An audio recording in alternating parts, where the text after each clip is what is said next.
유동규 씨가 수사 직전에 수표를 세탁했다라는 보도도 나왔습니다. 김만배가 유동규에게 수표 40장, 현금 1억, 검찰은 뇌물공여 혐의도 구속영장에 적시했습니다. 검찰 관계자, 유동규 씨가 검찰 수사 직전에 김만배에게 받은 수표를 정민용을 거쳐서 남욱에게 전달했다. 수표를 세탁했다. 혐의예요.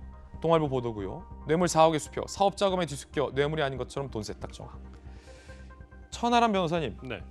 제가 이제 사건 기자했을 때 전형적인 세탁이거든요. 그렇죠. 동아일보 보도가 사실이라면 전제하에 전형적인 자금 세탁, 수표 세탁 방법입니다. 왜냐하면 수표는 트래킹이 되거든요. 그렇죠. 추적이 가능하기 때문에 김만배 씨에게 만약에 검찰이 보는 것처럼 수표 40장, 무려 4억을 받고서 금고 넣어놨으면 바로 잡히는 거예요. 이거 뇌물이네. 그런데 어떤 어리석은 사람이 그냥 그걸 금고에 두겠습니다. 아, 그렇게 안 하죠. 이건 돌려요. 음. 세탁을 하는데 검찰이 보고 있는 과정은 검찰 수사 직전에 정민용을 거쳐서 남욱에게 전달해서 기존의 어떤 사업 자금과 이거를 샥 섞었다. 세탁했다. 의혹이잖아요. 네. 어떻게 보십니까? 네, 뭐 일단 뭐 방금 말씀하신 게 맞고요.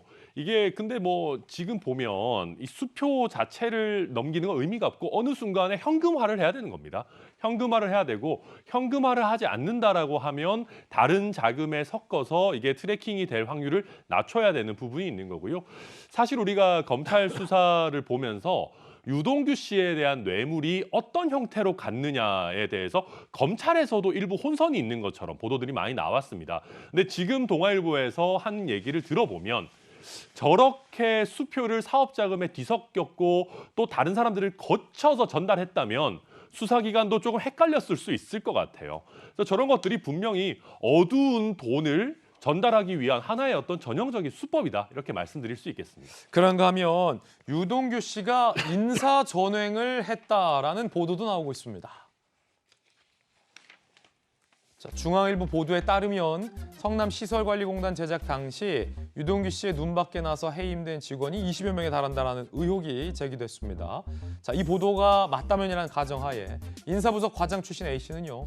눈 많이 와서 제설 작업했는데 제대로 치우지 않았다며 해임. 간부급 직원 사직서 받아오라 지시했는데 들어주지 않아서 좌천시킨 것 같다라고 주장을 하기도 했고요. 3급 직원 B씨는 유 전 본부장 주차 민원을 거부했다가 공단이 관리하는 빙상장 검표원 3급이면 꽤 고위급인데 김관선 변호사님 빙상장 검표원으로 발령시켰다.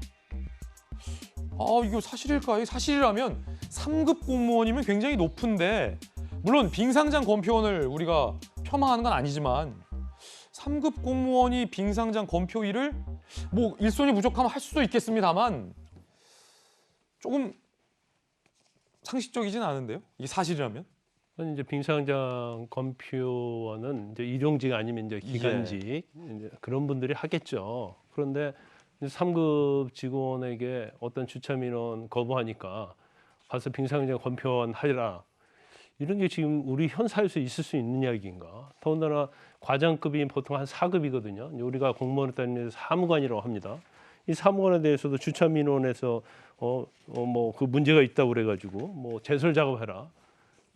그러면 이 유동규가 성남시에서 어느 정도의 위치에 있었는지 이거 우리가 알 수가 있는 대목이라고 봐요. 그리고 본인의 어떤 성품이랄지 인성에 있어서도 저게 사실을 전제로 얘기한다고 하면 엄청난 전횡을 일삼았다. 더군다나 그 뭐 성남시 시의회에서도 문제됐던 것 중에 하나가 지각을 한다는 거 아니에요. 우리가 일반적으로 어떠한 직원이 있고 또 뭐 고위직이든 뭐 하급직이든 간에 출근 시간을 굉장히 지키는 것 자체가 인사평가에서 굉장히 중요한 것이고 또 그걸로 인해서 주위로부터 또 평가를 받을 수 있잖아요.